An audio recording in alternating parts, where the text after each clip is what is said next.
বৌদির পেটে মানে মায়ের ঝিয়ের পেটে মায়ের জন্ম, ঝিয়ের পেটে আমার বউর পেটে তো আমার মায়ের জন্ম হয় গো। ঝিয়ের পেটে কি অন্যের জন্ম হয়? মায়েরই জন্ম হয়। ঠিক আছে, তবে চাঁদের গায়ে চাঁদ লেগেছে। চাঁদ শব্দের অর্থ কি? চাঁদ শব্দের অর্থ পিতা মাতা। মা চাঁদ লাল, পিতার চাঁদ হচ্ছে সাদা। চাঁদের গায়ে চাঁদ লেগেছে, আমরা সন্তান তা ভেবে করতে কি পারি? তাই আবার শাস্ত্র মতে কি বলছে দেখুন,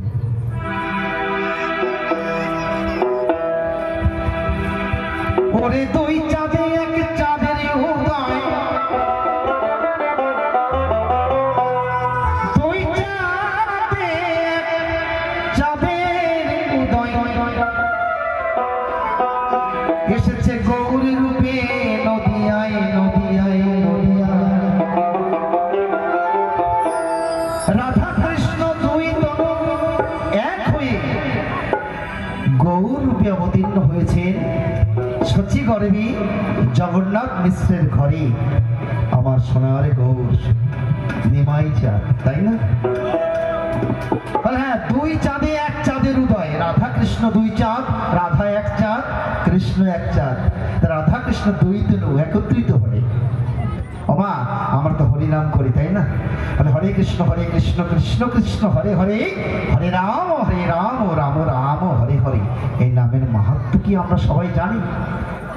জানি না। এই যদি ব্যাখ্যা করি অনেক সময় লেগে যাবে গো। অত সময় তো নেই, তাহলে যদি প্রথম থেকে বলতো ঠিক চালিয়ে যেতাম। এখন এই যে নাম আমরা করি, এই হরিনামের মানেটা কি? সংক্ষেপে তিনটি কথাই বলে যায়। হরে কৃষ্ণ রাম, হরে কে? হরে রাধা রানী রূপাবীজ, কৃষ্ণকে ব্রহ্মবীজ। তালি রূপাবীজ ব্রহ্মবীজ মিলিত তনু রমাবতী রাম। রাম শব্দের অর্থ কি? রাম শব্দের অর্থ রামের রমন, রমন অর্থে মিলন।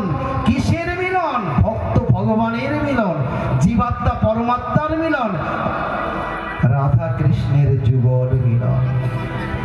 রাম হচ্ছে কি? রূপাবীজ ব্রহ্মবীজ মিলিত তনু রমাবতী রাম। তিন বীজে হয় ঘরের মধ্যে হরিনাম। আরো মাহাত্ম্য আছে, সংক্ষেপে একটু বললাম। তাই কথা হচ্ছে ওই দুই চাঁদে এক চাঁদের উদয়,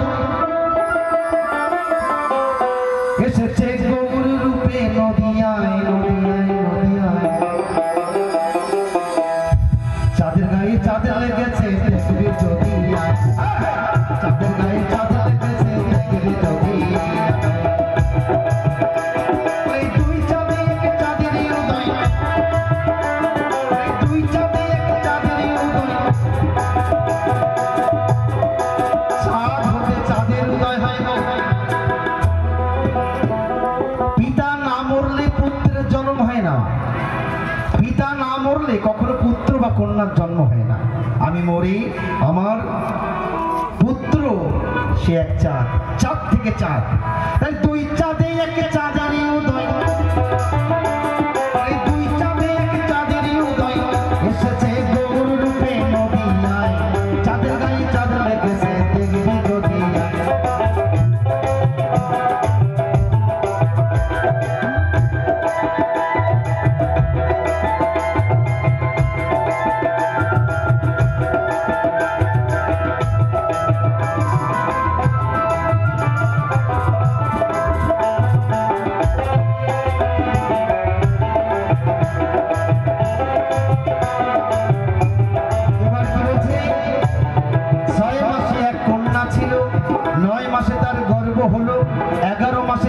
সন্তান কোনটা করবে ফকির, মানে কোনটা হবে ফকির? 6 মাসের কন্যা, ওরে সররি পোহায় 6টি কন্যা, এই দেহের মাঝে আর গুরু দিলেন নববিধান, হয়ে যাবে গর্ভেরই সঞ্চয়।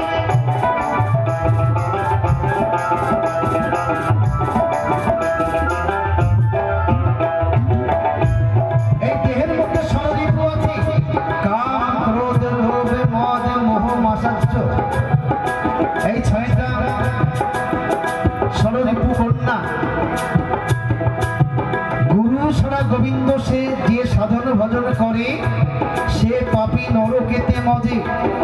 গুরু ছাড়া সাধন ভজন হবে না। আস্তে ছোট করে বাজাও।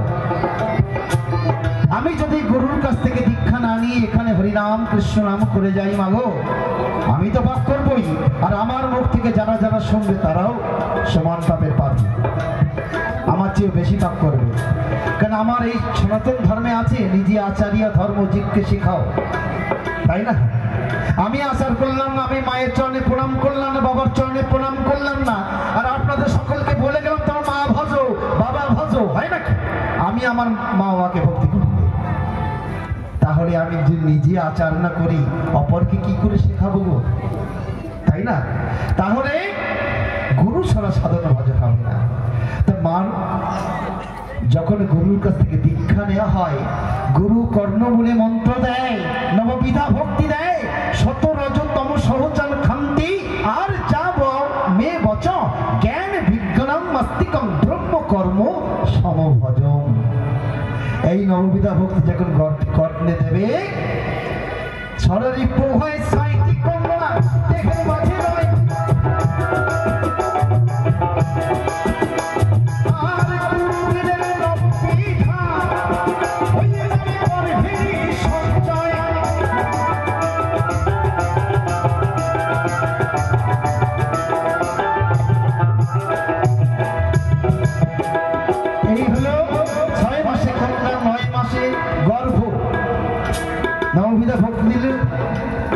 গর্ভে সঞ্চয় হয়ে যাবে। এবার 11 মাসে 3টে সন্তান। 11 মাস আমার পিতা দিয়েছে 4। আমার যখন জন্ম হয়েছিল মা, আমার পিতা দিয়েছিল হাড় রস মণি মগজ, আর মা দিয়েছে গোশ পশু রহ পশম 4 4 8, আর ঈশ্বর দিয়েছে 10। এই 10 অংশে 18 অংশ আমাদের সুন্দর মানব দেহ। তাহলে 5 কর্মেন্দ্রিয়, 5 জ্ঞান ইন্দ্রিয়, আর একটা মন। এই 5 5 10 আর 11। ওই 11 মাসে 3টে সন্তান।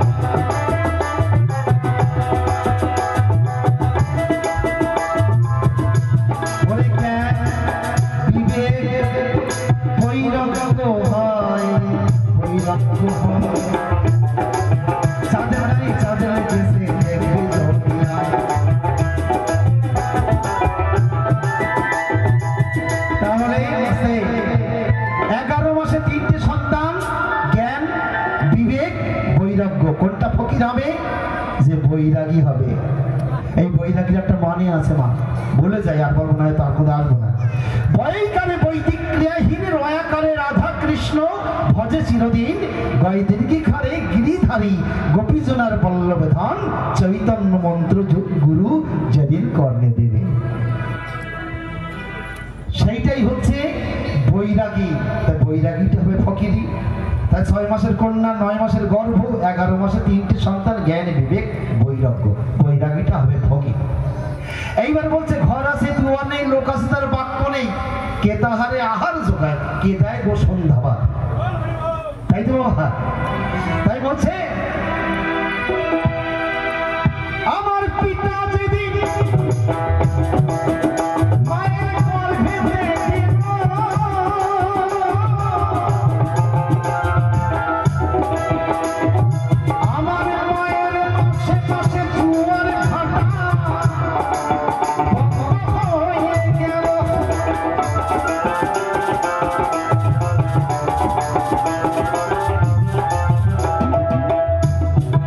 এই যে গর্ভ, ঘর আছে তার দুয়ার নাই, লোক আছে তার বাংলা নাই। এই ঘরের মধ্যে মাতৃ গর্ভকে বলা হচ্ছে, জাগরণ ফকির বলছে ঘর আছে দুয়ার নেই, লোক আছে বাক্য নেই, কে তাহারে আহার জোগায়। আহার জোগায় মাতৃ সৎসদা বস্তু, মাতৃ নারীর মুখে দিয়ে দিবানিশি আমরা শুষিয়েছি। আহার জোগাইছে কি? মাতৃ নারী, মাতৃ সত্তা বস্তু দিবানিশি আমরা চুষেছি। আর সেই নাদেশের কথায় আমরা ভুলে গিয়েছি, আর সেই নাদেশের কথায় আমরা ভুলে গিয়েছি।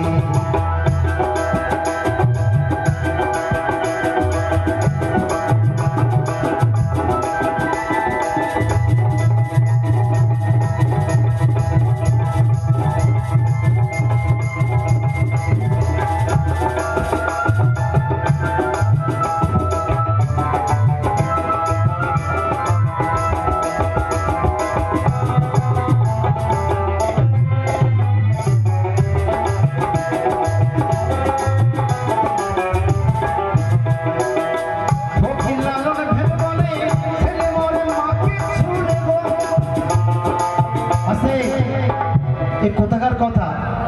ছেলে মাকে শুনে মরে নাকি মা? এ কোন ধরনের কথা বলে গেল গোসাই? বলে ফকির লালন ভেবে বলে ছেলে মরে মাকে শুনে গো। আর এই তিন কথা মানে কয় কথার অর্থ যেদিন কেউ না জানে তার জীবনে কিছু হবে না। ছেলে তো মাকে ছেলেই মরে, তাই না মা? মাকে ছেলে মরে না। আমি আর শাস্ত্র মাঝে বলে নিই, তারপর দেহতত্ত্ব মাপে পড়ে যাব। তা মাকে ছেলে মরে না, একবার ভেবে দেখুন তো। ব্রহ্মতত্ত্ব বই পুরাণের কথা, সম্ভাসুর নিঃসম্ভাসুর যখন তিলোত্তমা অর্থাৎ মা তিলোত্তমাকে বলছে, এ বলে আমি তোরে বিয়ে করবো, ও বলে আমি তোরে বিয়ে করবো। মাকে মানে টানাটানি করেছে, এ বলে আমি, এ বলে আমি। তা সন্তান যদি মাকে কামনা বাসনার চোখে দেখে, মা কি করে গো? উলঙ্গিনী হয়ে অলি হাতে সম্ভাসুর নিঃসম্ভাসুর তারা মুখ সেভ করে দেবে না? সন্তানও যদি মায়ের কাছে কামনা বাসনা নিয়ে যায়, সে মা কি করে গো? সন্তানের মন বুঝিয়ে নেয়। তাহলে ছেলে মরে মাকে, ওই যে ছেলে যে মাকে ছুঁয়েছে কামনা বাসনা নিয়ে, মা মন্ডুতে খড়গ নিয়ে দেখে দিন সত্যের চিহ্ন সত্যের চিহ্ন শিরোচিহ্ন উদ্ধে খরম ভুজা অভয়ং বরদং চৈব উদ্নায়িত পানিকা। অর্থাৎ এক হাতে দেখুন মায়ের, এই যে মায়ের পূজা হলো মা কালী, চারখানা হাত, চারটি হাতের বর্ণনা কিন্তু আছে। এক হাতে মুন্ডু, এক হাতে খাড়া, এক হাতে এই, এক হাতে এই, অর্থাৎ অভয় বরদং। ভালো ছেলে হও, অভয় দিচ্ছি, বর দিচ্ছি। খারাপ ছেলে হও, খড়গ নিয়ে মুন্ডু কাটবো, ফেলে তোমার। কারণ খারাপ ছেলে হলে তো মায়ের ছেলে, তাই মা কি করছে? মুন্ডু কাটছে আর গলায় হচ্ছে।